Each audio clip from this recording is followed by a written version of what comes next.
c'était Thaïs.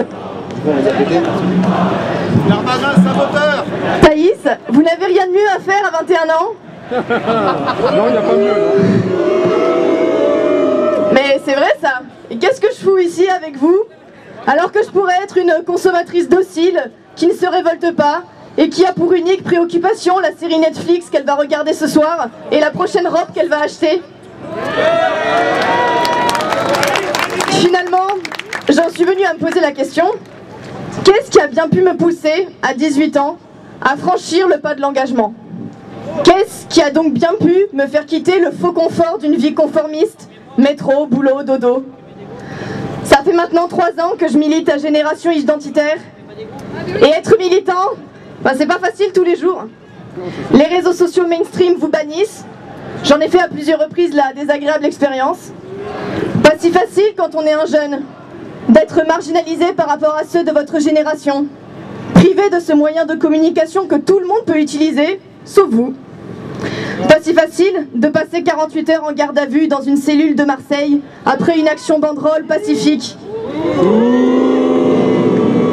Pas si facile d'être 14 sur un toit face à 20 000 militants Black Lives Matter en furie. Pas si facile enfin de se retrouver catapulté du jour au lendemain sur un plateau de télévision, de faire face à des personnes qui vous haïssent et qui ne souhaitent qu'une chose, c'est votre lynchage médiatique devant des centaines de milliers de téléspectateurs. Parfois, je regarde en arrière et j'imagine quelle aurait été ma vie sans tout cela. Mon quotidien aurait été le même. Avoir peur pour ma vie quand je rentrais de cours le soir, être inquiète de voir le voile islamique gangréner ma faculté, en avoir assez de me sentir comme étrangère dans ma propre ville, assez d'être la seule blanche dans le métro, assez d'entendre les médias parler à longueur de journée de vivre ensemble quand je me fais traiter de sale blanche dans la rue.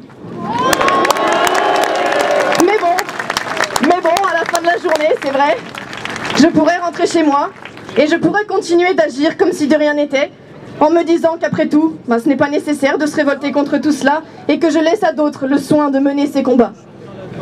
Cette vie-là, moi je n'en veux pas. Et si vous êtes ici, c'est que vous non plus. Comme beaucoup de Français, il y a sûrement des anecdotes de mon quotidien que vous avez vous-même vécues. Vous avez compris l'écart entre le discours du rêve de la société multiethnique pacifiée et le cauchemar ultra-violent de la réalité.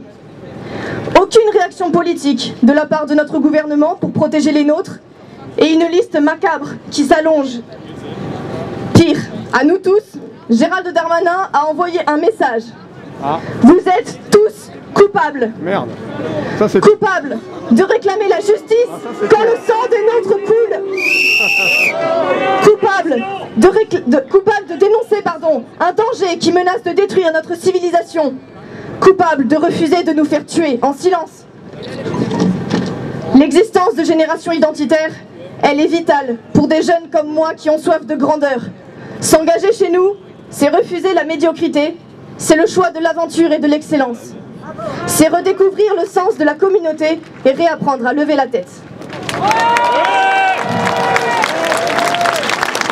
Génération Identitaire, c'est aussi une raison d'espérer pour tous ceux qui croient en la liberté d'expression, mais aussi tous ceux qui dénoncent les dangers de l'invasion migratoire. Nous sommes libres de critiquer une politique, libres d'exprimer une opinion, libres de vouloir la défendre, et Gérald Darmanin veut nous enlever cette liberté-là. Il veut nous dissoudre parce que nous avons voulu protéger nos frontières. Mais va-t-il dissoudre 63% des Français qui sont inquiets de cette immigration massive? Ils ont le système derrière eux, tout l'appareil médiatique et trop souvent une justice politique. Mais nous avons un avantage de taille. C'est la réalité tout simplement. Le réel nous donne systématiquement raison. Trop souvent, ils se sont moqués de nous, ils nous ont rayonnés. Et puis les éléments factuels qu'ils balayaient négligemment d'un revers de main se sont imposés à eux. Mais le réel ne peut pas se suffire à lui-même pour obtenir la victoire. Si nous voulons gagner, nous devons nous engager tous à notre niveau. Alors pourquoi me suis-je engagée? Le déclic, comme j'ai pu vous le dire, je l'ai eu quand je me suis retrouvée la seule blanche dans le tram et je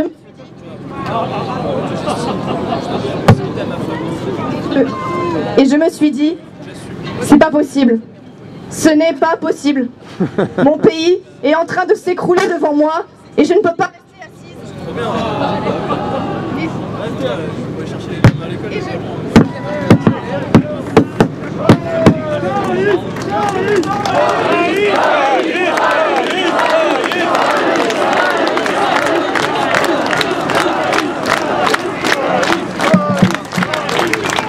Mon pays est en train de s'écrouler devant moi et je ne peux pas rester assise sans rien faire. Ce n'est pas possible. Il y a peut-être des gens qui peuvent... Effectivement.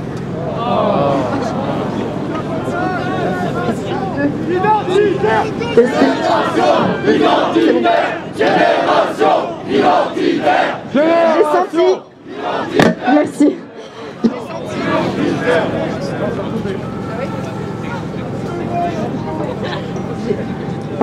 J'ai senti la responsabilité que j'avais à agir. Donc, n'ai-je pas mieux à faire à 21 ans pour y répondre? Darmanin, sors du micro.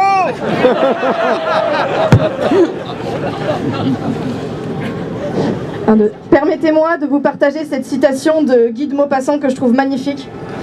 J'aime ce pays et j'aime y vivre parce que j'y ai mes racines. J'y ai mes racines, donc le problème. Faut faire.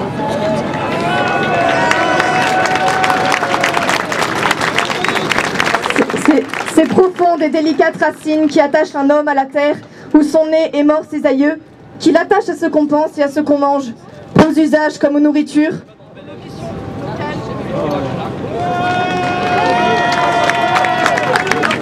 Aux locutions locales, aux intonations des paysans, aux odeurs du sol, des villages et de l'air lui-même.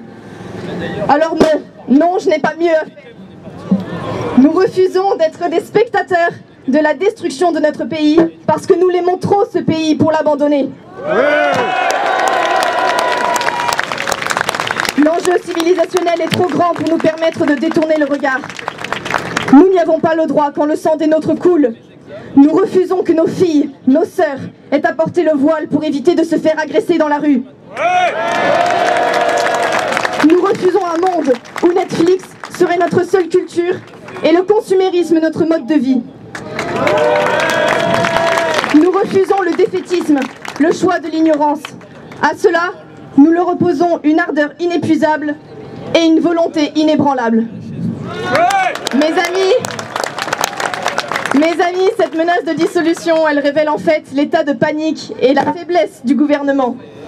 Face à la catastrophe multiculturelle, ils ont admis leur refus de lutter et musellent donc ceux qui restent debout. Ils veulent nous dissoudre pour que s'arrête le combat identitaire. Mais ils n'ont pas compris. Ce qu'ils n'ont pas compris, c'est qu'il est partagé par des millions de Français aujourd'hui. Génération Identitaire a allumé une flamme dans le cœur de la jeunesse qui deviendra un brasier incandescent. Le combat ne s'arrêtera qu'à la victoire. Bravo! Bravo! Génération